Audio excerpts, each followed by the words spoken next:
ഇപ്പോൾ നോക്കിക്കോളൂ, നമ്മളെല്ലാം ശരിയാക്കി വെച്ചിട്ടുണ്ട്.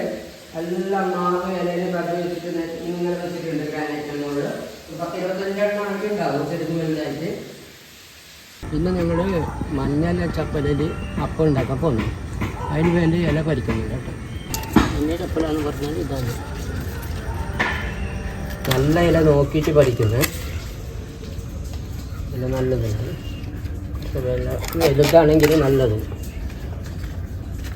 ഇത് നമ്മുടെ ബാക്ക് സൈഡാണ്.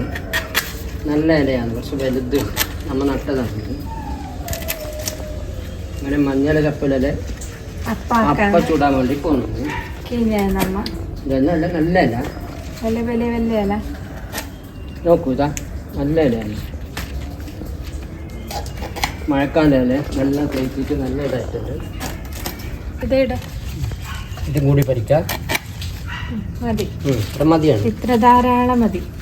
ഇനി കഴുകിട്ട് ക്ലീൻ ആക്കി വെച്ചിട്ട് എന്തെങ്കിലും ഉണ്ടാവും അതിൻ്റെ ഇടയിൽ നോക്കിയിട്ട് ക്ലീൻ ആക്കി കഴുകിയിട്ട് വെക്കാം.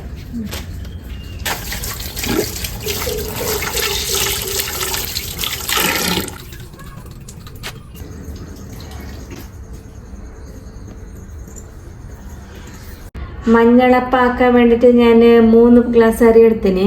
2.5 പാവുണ്ട് പച്ചരി, ദോശയെല്ലാം ആക്കുന്നില്ലേ ആ അരി എടുത്തത്. ഇതിപ്പോൾ കടഞ്ഞിട്ട് വരാം. ഈ അരിനെ ഞാൻ 2 മണിക്കൂർ വെള്ളത്തിലിട്ട് പൊതിർത്തിട്ട് നല്ലോണം കഴുകിയിട്ട് കൊണ്ടുവന്നേ. ഇതിപ്പോൾ അരക്കാനിടാം. കടയുമ്പേന് ഉപ്പിടാം, കല്ലുപ്പ് ഇടുന്നു ഞാനിടാം. ആവശ്യമുള്ള ഉപ്പും കുറച്ച് വെള്ളം ഇട്ടിട്ട് കടഞ്ഞിട്ട് എടുക്കണം.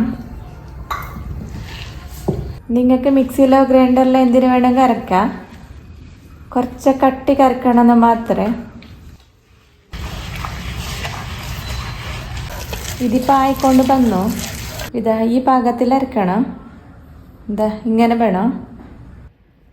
ഇതിപ്പോൾ ആയി. ഒരു പാത്രത്തിലേക്ക് എടുക്കുന്നു ഞാൻ. എടുത്തിട്ട് ഈ കല്ലിനെല്ലാം നല്ലോണം ഒന്ന് കൈയിട്ടെടുക്കണം. അരയരച്ചെങ്കിൽ കൈകിട്ട് എടുക്കാൻ കുറച്ച് ബുദ്ധിമുട്ടല്ലേ. നല്ലോണം കൈയിട്ടെടുക്കുക കല്ലിന്.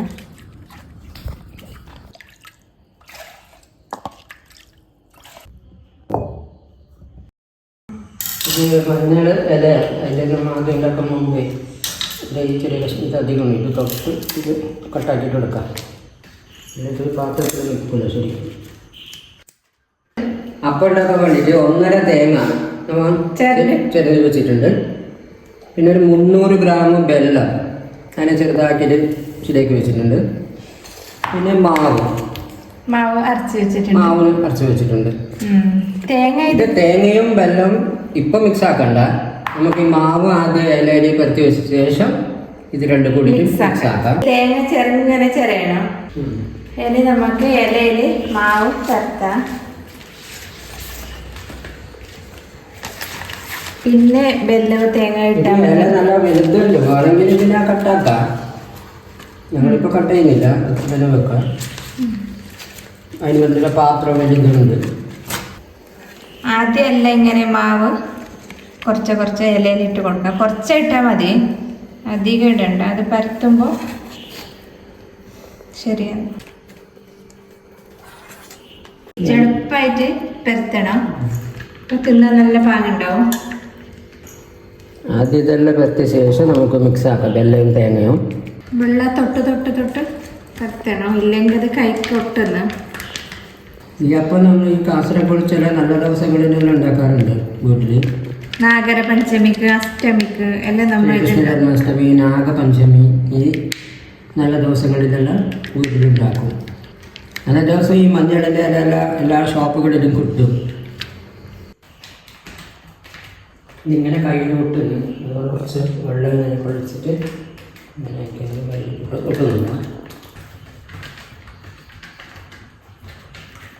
പരത്തിട്ടെല്ലാം റെഡിയായി. ഇനി ഇഡ്ഡലി പാത്രത്തിൽ വെള്ളം ചൂടാൻ വെക്കണം. പിന്നെ വെല്ലവും തേങ്ങവും കുഴച്ചിട്ട് ഇലക്കിടണം, ഇല്ലെങ്കിൽ വെള്ളമായി പോവും. ഇഡ്ഡലി പാത്രം അടുപ്പിൽ വെച്ചു.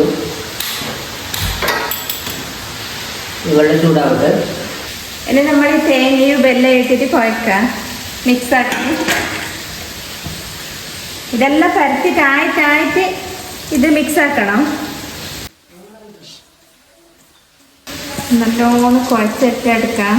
പച്ച തേങ്ങ ഇത് വേഗം വെള്ളവും കുഴക്കണം ഇടണം. വെള്ളം ചൂടായിട്ടുണ്ട്. ഇത് വേഗം ഇട്ടിട്ട് മടക്കാം. ഇങ്ങനെ ഇടാം. ഇങ്ങനെ ഇട്ട് കൊടുക്കാം.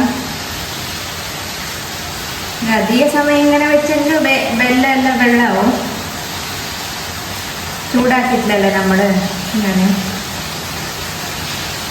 വെള്ളം തിളക്കുന്നുണ്ട്, സൗണ്ട് കേൾക്കുന്നുണ്ട്. വേഗം ഇതാക്കിട്ട് വെക്കാം. ഇതിപ്പോ ഇങ്ങനെയും മടുക്കാം, ഇങ്ങനെയും മടുക്കാം, എങ്ങനെയും മടുക്കാം.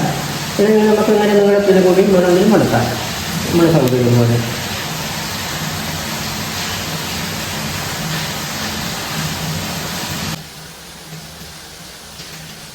മടക്കിട്ട് ഈ സൈഡെല്ലാം ഇങ്ങനെ ബന്ധാക്കണം.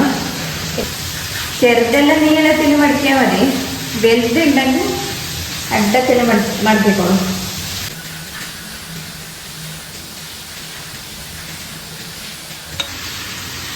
ഇത് സൈഡെല്ലാം നല്ലോണം ബന്ധാക്കണം, അല്ലെങ്കിൽ മാവെല്ലാം പുറത്തേക്ക് വരും. വേഗം നമുക്ക് അടുപ്പത്ത് വെക്കാം.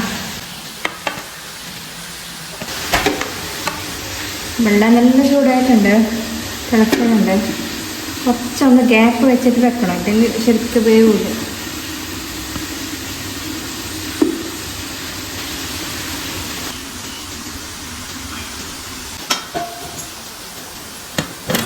വേവട്ടെ, ഒരു അരമണിക്കൂർ വേവട്ടെ.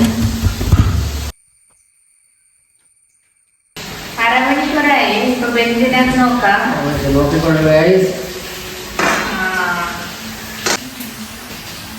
ഇപ്പൊ ഇലയുടെ കളറെല്ലാം മാറി. നേരത്തെ പച്ചയുണ്ടായ ഇലയെല്ലാം ഇപ്പൊ കളർ മാറി കാണുന്നുണ്ട്. എടുത്തിട്ട് നോക്കാം.